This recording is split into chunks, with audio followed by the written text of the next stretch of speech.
मुमताज़ सियासी समाजी अॻवान एडवोकेट सैयद शफ़क़त अली शाह चयो आहे त सखर बैराज क़ौमी असासो आहे ऐं सिंध जी ज़राअत लाइ वॾी अहमियत रखे थो।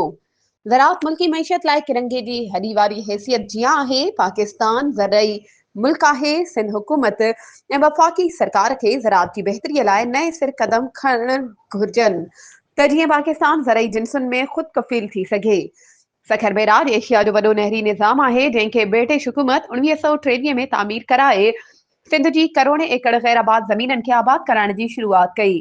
तर्जुमान सैयद शफ़क़त अली शाह पारां जारी कयल बयान में हुन वधीक चयो त सिंध हुकूमत खे सखर बैराज जे बुनियादी स्ट्रक्चर जी मज़बूतीअ लाइ क़दम खणण घुर्जनि।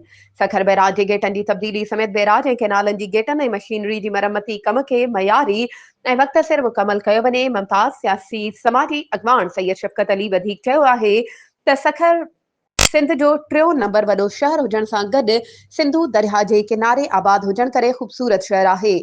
संदसि ख़ूबसूरती जी दुनिया में सुञाणप आहे। वधीक ख़बरुनि ऐं अपडेट्स जे लाइ असांजे चैनल खे सब्सक्राइब कयो ऐं हा बेल आइकन खे प्रेस करणु न विसारिजो त जीअं असांजी हर नई अचण वारी वीडियो तव्हां ताईं पहुची